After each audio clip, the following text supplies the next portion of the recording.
want to start? 360 unlimited steering. Great.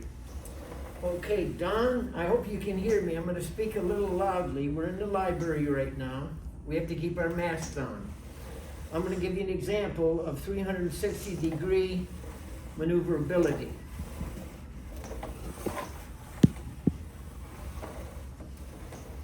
Nicole has set this up so that you should be able to have a very good view of me turning this vacuum cleaner. I'm also going to put this like this and show you just how maneuverable this is and how maneuverable it'll be for, there's 180 degrees. Nobody can make any of these moves with a standard vacuum cleaner. Upright vacuum cleaner can't even begin to do any of this. So what's next? All body stress is reduced. Okay, so you'll notice that when I move this around, I don't even have to walk really. I'm exaggerating a little bit, but you can see that because of this steerability, I don't have to move. With a standard vacuum cleaner, they not only have to use their arm like a sailboat, rudder in a sailboat, but if they want to go farther than this, they have to walk. If they want to go over here, they have to walk again. If I want to go over here, I can only go that far with my arm. I've got to walk. This standard rigid handle forces the operator to walk wherever he wants to point this vacuum cleaner. If his arm doesn't go far enough, he's got to start walking. Okay, Nicole? Handle accommodation. Okay. I'm going to bring this a little closer to the thing here. You'll see this is a ball and socket right here. The handle revolves. It's revolving and it's rotational. Because of these two movements, every single thing changed. I can unscrew this. It simply screws right into the top, or I can unscrew it. But the patent allows the manufacturer to make any kind of a connection he wants here, so long as it does not come loose. It can't possibly come loose, and it's very easy to snap on and snap off, okay? So, More push and pull coverage. more push and pull coverage. Okay.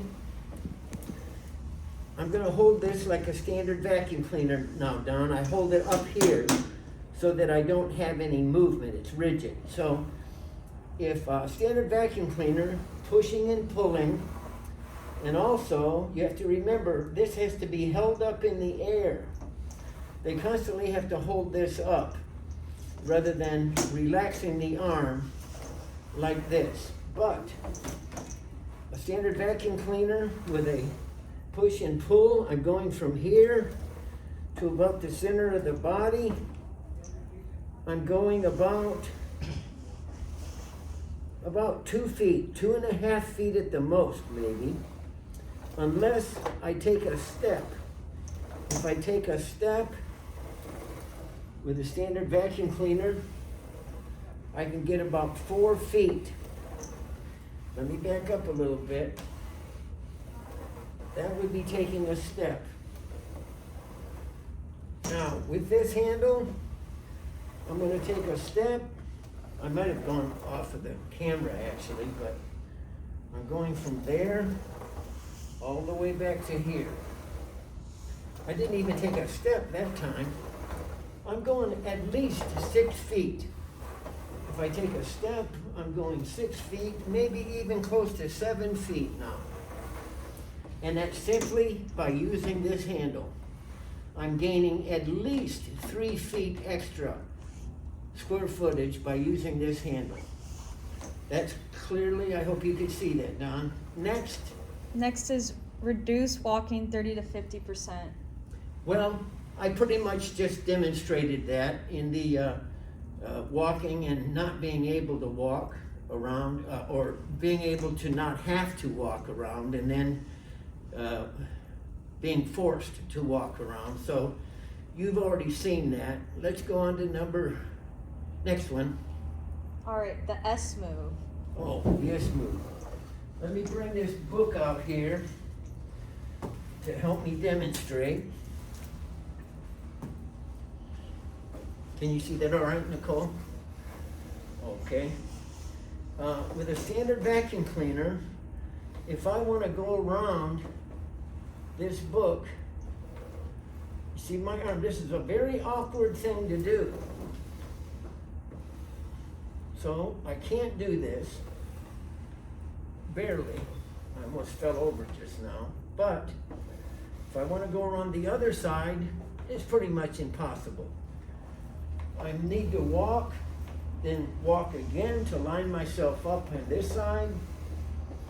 If I want to go over there, I can't, so I have to walk, and then walk again, line myself up over here. I believe I walked 3, maybe 4 times to be able to go around this book.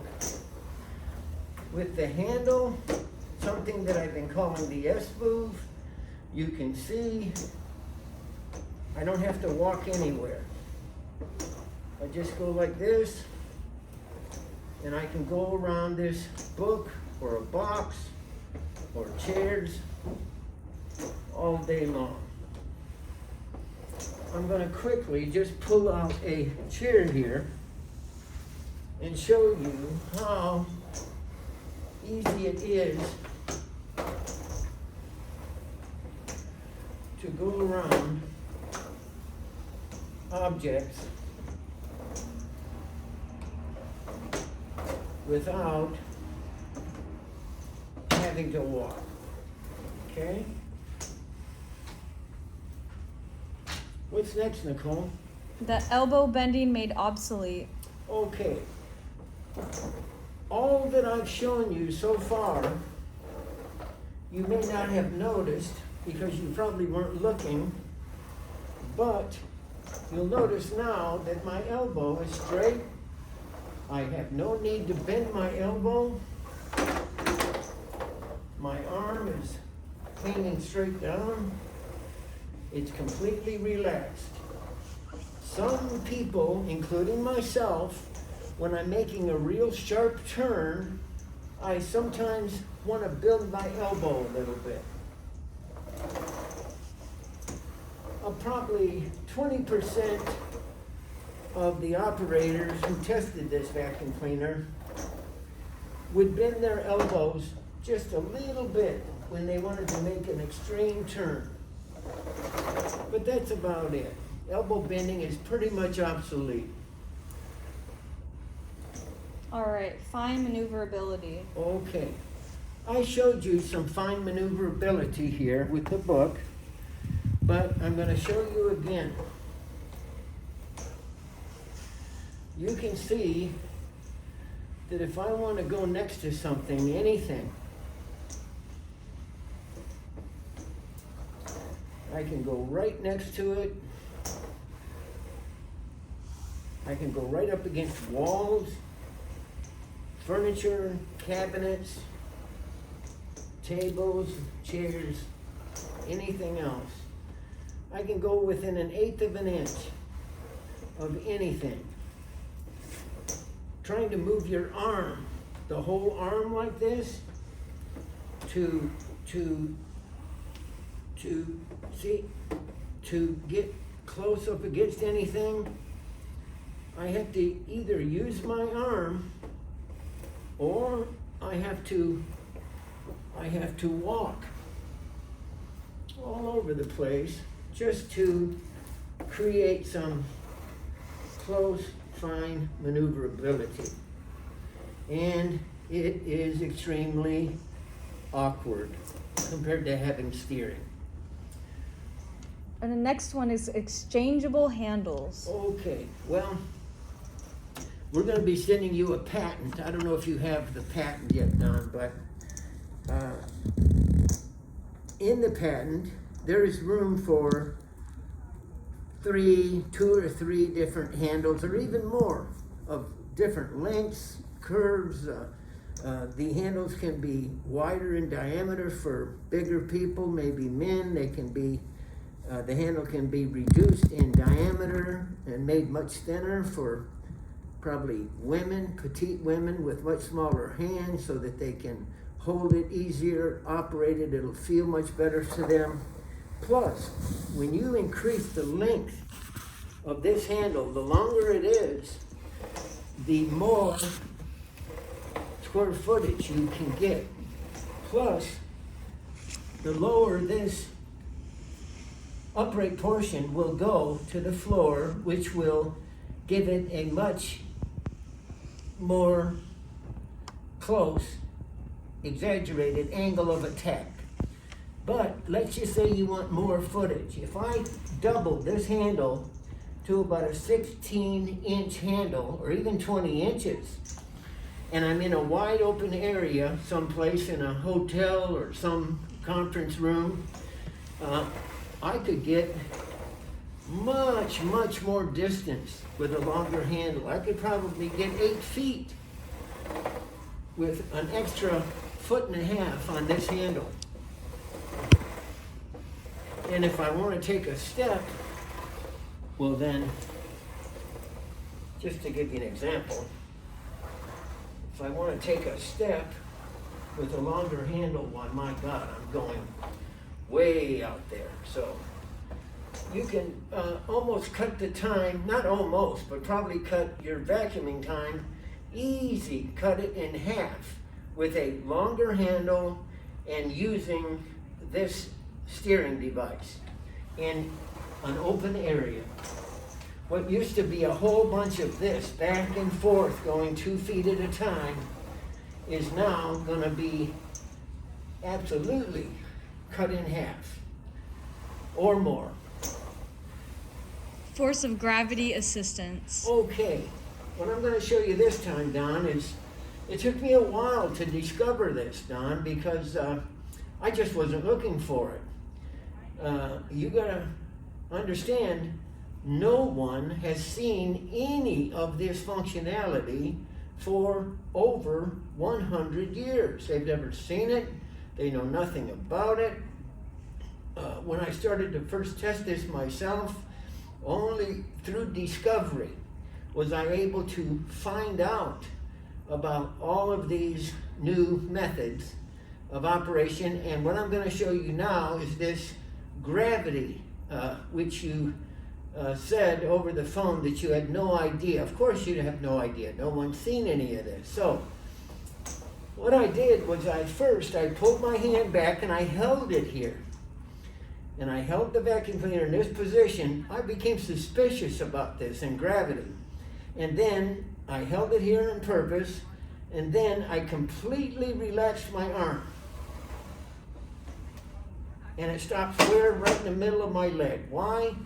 Because this is the center of gravity. If I push it forward, hold it there, I'm just going to let it go. Where does it go to? My leg. So, let's do this again. I'm going to hold it.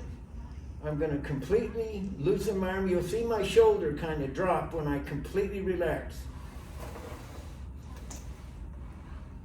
Right here. With a standard vacuum cleaner, I'm going to hold it up here now, so there's no movement.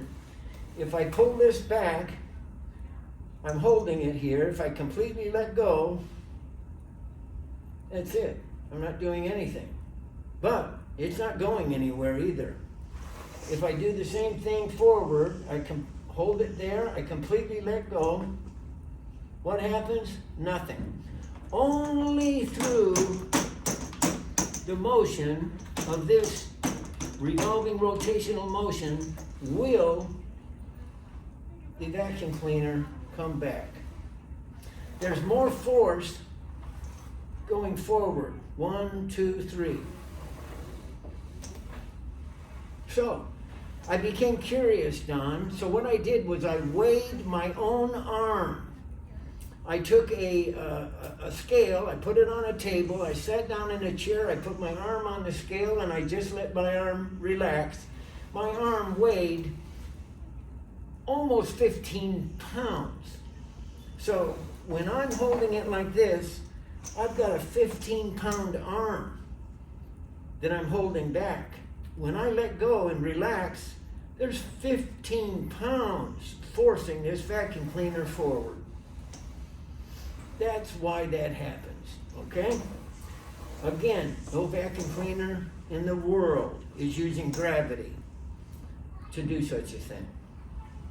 All right, new pull and pull operation. Okay, I'm saying there's a new pull and pull operation. My doctor showed me this in his doctor's office.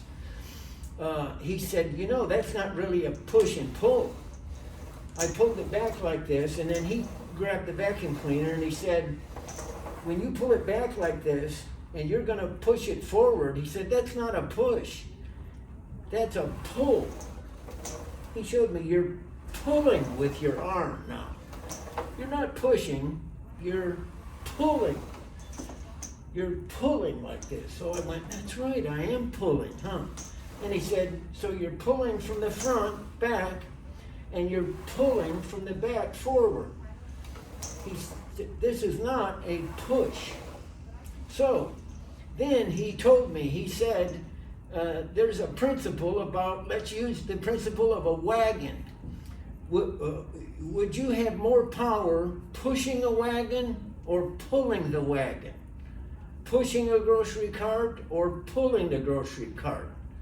And he knows what he's talking about. He told me, he said, you're going to have more power with a pull. And the reason is because your arm is locked straight. And you're using your whole body to pull. But he said with a handle that doesn't move, you're using your arm with a bent elbow. Now you are. You've got to push every time. You got to push and straighten out your elbow. He said, you're not getting any kind of the same power with this kind of a push as you do with this kind of a pull. And so I got lucky again. There was a new functionality that I had no idea, but was another advantage. Is there anything left? No? That's it. Okay, Don, now I want to show you this last thing, and that's that although no one realizes it, while I'm using this handle to just vacuum around the house, okay, I'm using maybe 4 or 5 or even 6 of these functionality at the same time. When I go like this, I'm using one function where I'm not having to bend my elbow anymore. The other function is that when I'm making a turn, my hand is completely accommodated with anything I do. Another one is I'm not having to walk all over the place while I'm working. Another function is that I'm getting more square footage while I'm using this kind of a handle. Another function is that, what else? I'd have to look at the, I can turn, what are you saying? S move. Oh yeah, the S move. You see that? I'm using about 4 or 5 of these functionality right now, just by standard using this. And each one of these functionality are greatly reducing labor.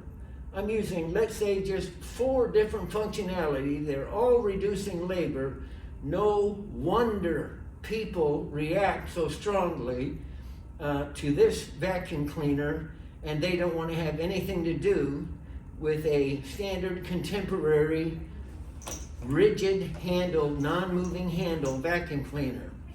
I guess I said it before, but I'll say it again.